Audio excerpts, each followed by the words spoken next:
practice of powering ground fault receptacles from an arc fault protected circuit is generally not in accordance with the National Electrical Code, often referred to as the NEC. The NEC typically requires ground fault circuit interrupters, known as GFCIs, and arc fault circuit interrupters, known as AFCIs, to be installed on separate circuits. There are several reasons behind this requirement. Firstly, arc fault protection. AFCIs are designed to detect dangerous electrical arcs that can cause fires. They are most effective when installed on circuits that are not also protected by GFCIs. Secondly, ground fault protection. GFCIs are designed to protect against electrical shocks by detecting imbalances in the current flowing through a circuit. They are most effective when installed on circuits that are not also protected by AFCIs. Thirdly, isolation. Isolating GFCI and AFCI circuits helps to prevent nuisance tripping.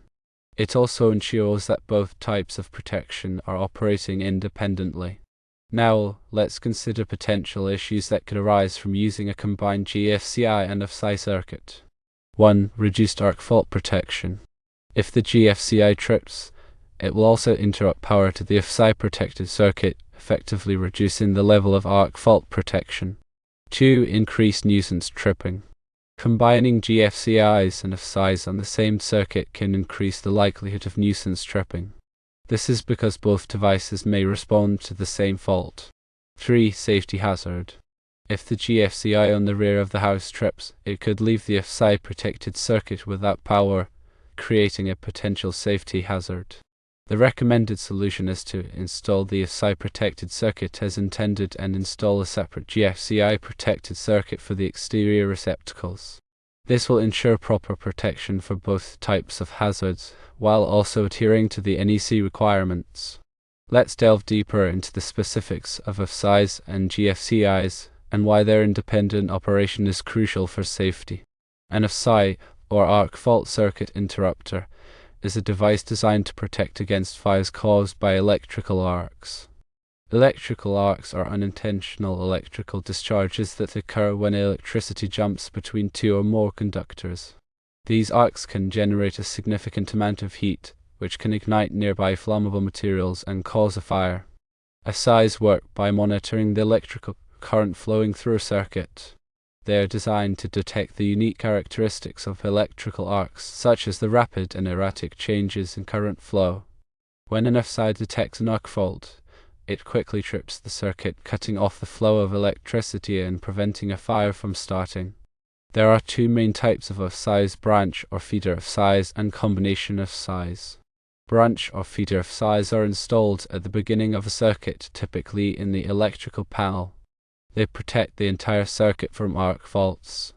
Combination AFCIs provide both branch or feeder arc fault protection and also provide protection against series arc faults. Series arc faults occur when there is a break in a single conductor, such as a frayed wire. It is important to note that AFCIs are not designed to protect against electrical shock.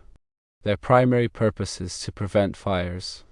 A GFCI, or ground fault circuit interrupter, is a device designed to protect against electrical shock. The electrical shock can occur when a person comes into contact with an energized electrical conductor and a path to ground. This can happen if a person touches a frayed wire or an appliance with a faulty ground. GFCIs work by monitoring the current flowing through circuits. They are designed to detect any imbalance in the current flowing between the hot and neutral wires. In a properly functioning circuit, the current flowing through the hot wire should be equal to the current flowing through the neutral wire. However, if there is a ground fault, some of the current will flow through an unintended path to ground, such as through a person's body. This creates an imbalance in the current, which the GFCI detects. When a GFCI detects a ground fault, it quickly trips the circuit, cutting off the flow of electricity and preventing an electrical shock. GFCIs are typically installed in areas where there is a high risk of electrical shock, such as bathrooms, kitchens, and outdoor locations. They are also commonly used on construction sites and in industrial settings. It is important to note that GFCIs are not designed to protect against fires. Their primary purpose is to prevent electrical shock. The NEC provides specific requirements for the installation of AFCIs and GFCIs. These requirements are designed to ensure that these devices are properly installed and provide adequate protection against electrical hazards. For example, the NEC requires AFCIs to be installed on all branch circuits that supply outlets in dwelling units, with some exceptions. The NEC also requires GFCIs to be installed in specific locations such as bathrooms, kitchens, and outdoor areas. It is important to consult the NEC for the specific requirements that apply to a particular installation. Now, let's consider the potential problems that can arise from combining GFCI and AFCI protection on the same circuit. Firstly, reduced protection. As mentioned earlier, if the GFCI trips, it will also interrupt power to the AFCI protected circuit. This means that the AFCI will no longer be able to detect and protect against arc faults. This can leave the circuit vulnerable to fires. Secondly, nuisance tripping. GFCIs and AFCIs are both designed to trip when they detect a fault. However, they can also trip due to other factors such as voltage fluctuations or electromagnetic interference. When GFCIs and AFCIs are combined on the same circuit, they can be more susceptible to nuisance tripping. This can be frustrating for users and can also lead to unnecessary downtime. Thirdly, safety hazard. If the GFCI trips, it could leave the AFCI protected circuit without power. This could create a safety hazard, especially if the circuit is supplying power to critical equipment or appliances. For example, if the circuit is supplying power to a medical device, a power outage could have serious consequences. In addition to the potential problems mentioned above, combining GFCI and AFCI protection on the same circuit can also make it more difficult to troubleshoot electrical problems. If there is a problem with the circuit, it can be difficult to determine whether the problem is caused by the GFCI, the AFCI, or some other factor. This can make it more time-consuming and expensive to repair the circuit. For all of these reasons, it is generally recommended to install GFCIs and AFCIs on separate circuits. This will ensure that both types of protection are operating independently and that the circuit is adequately protected against both electrical shock and fire. When installing GFCIs and AFCIs, it is important to follow the manufacturer's instructions and all applicable electrical codes. This will ensure that the devices are properly installed and provide the intended level of protection. In addition to installing GFCIs and AFCIs, there are other steps that can be taken to improve electrical safety. These include regularly inspecting electrical cords and appliances for damage, avoiding overloading electrical circuits, and using surge protectors to protect against power surges. By taking these steps, individuals can reduce the risk of electrical shock and fire and create a safer environment for themselves and others. Furthermore, it is important to understand the specific requirements and applications of both GFCI and AFCI devices to ensure optimal electrical safety. GFCIs are primarily designed to protect people from electrical shock, especially in areas where water is present. They work by monitoring the current flowing through a circuit and quickly cutting off the power if they detect an imbalance that indicates current is leaking to ground. This leakage can occur when someone comes into contact with a live wire or a faulty appliance, and the GFCI can react in milliseconds to prevent a potentially fatal shock. Common locations for GFCI installation include bathrooms, kitchens, outdoor receptacles, and unfinished basements. These are areas where the risk of contact with water is higher, increasing the likelihood of electrical shock. The NEC mandates GFCI protection in these areas to enhance safety. AFCIs, on the other hand, are designed to prevent electrical fires caused by arc faults.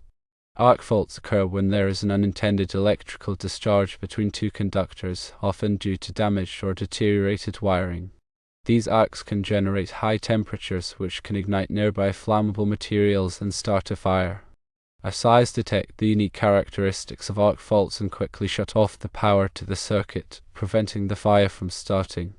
AFCIs are typically installed on branch circuits that supply outlets in dwelling units, including bedrooms, living rooms, and dining rooms. The NEC requires AFCI protection in these areas to reduce the risk of electrical fires, which are a significant cause of property damage and injuries. When considering the installation of GFCIs and AFCIs, it is important to understand the differences between them and their respective roles in electrical safety. GFCIs are focused on preventing electrical shock, while AFCIs are focused on preventing electrical fires. Installing both types of devices in appropriate locations provides comprehensive protection against electrical hazards. In addition to the specific locations mandated by the NEC, there may be other situations where GFCI or AFCI protection is beneficial. For example, GFCI protection may be desirable in laundry rooms or near swimming pools, where there is a high risk of water exposure.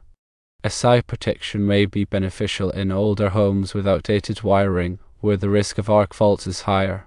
When selecting GFCIs and AFCIs, it is important to choose devices that are listed by a recognized testing laboratory, such as Underwriters Laboratories, often referred to as UL, or Intertek, often referred to as ETL. These testing laboratories ensure that the devices meet established safety standards and are suitable for their intended purpose. It is also important to choose devices that are properly rated for the voltage and current of the circuit on which they will be installed. Using incorrectly rated devices can compromise their effectiveness and create a safety hazard. Proper wiring and installation are also crucial for the effective operation of GFCIs and AFCIs. The devices must be wired correctly according to the manufacturer's instructions and all applicable electrical codes. Incorrect wiring can prevent the devices from functioning properly and may even create a safety hazard. It is also important to ensure that the devices are properly grounded. Grounding provides a path for fault current to flow back to the source, which helps the GFCI or AFCI to detect the fault and trip the circuit. Regular testing of GFCIs and AFCIs is essential to ensure that they are functioning properly. GFCIs should be tested monthly by pressing the test button on the device. If the GFCI does not trip when the test button is pressed, it should be replaced immediately. AFCIs should also be tested periodically, although the testing procedure may vary depending on the type of device. The manufacturer's instructions should be consulted for the proper testing procedure. In summary, GFCIs and AFCIs are important safety devices that can protect against electrical shock and fire. They should be installed in accordance with the NEC and all applicable electrical codes. Proper selection, wiring, installation, and testing are essential for ensuring their effective operation. By understanding the differences between GFCIs and AFCIs and their respective roles in electrical safety, individuals can make informed decisions about how to protect themselves and their families from electrical hazards. Additionally, the NEC undergoes regular updates to incorporate new technologies, address emerging safety concerns, and refine existing requirements. Staying informed about the latest NEC revisions is essential for electrical professionals and anyone involved in electrical work. These revisions can impact the installation, maintenance, and testing of electrical systems, including GFCI and AFCI protection. For instance, recent NEC updates have expanded the requirements for AFCI protection in dwelling units, requiring AFCIs to be installed in more locations than before. These changes reflect the growing recognition of the importance of AFCI protection in preventing electrical fires.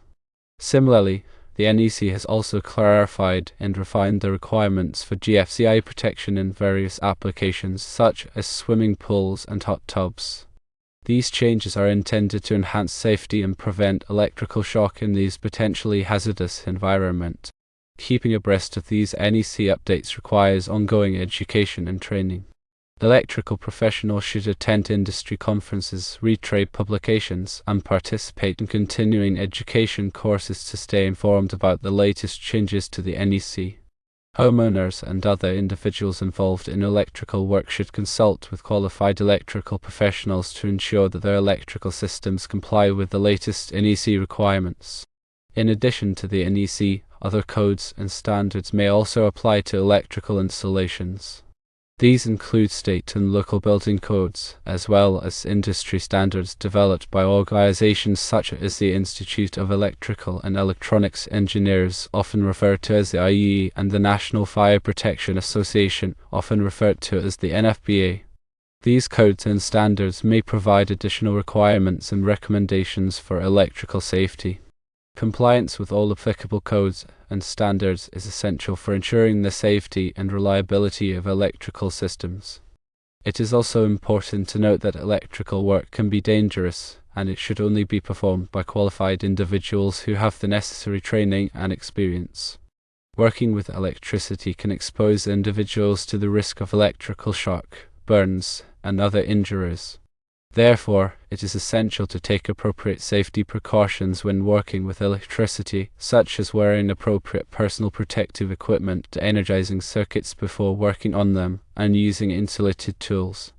If you are not comfortable performing electrical work yourself, it is always best to hire a qualified electrical contractor to do the work for you. A qualified electrical contractor will have the knowledge, skills, and experience to perform electrical work safely and in compliance with all applicable codes and standards.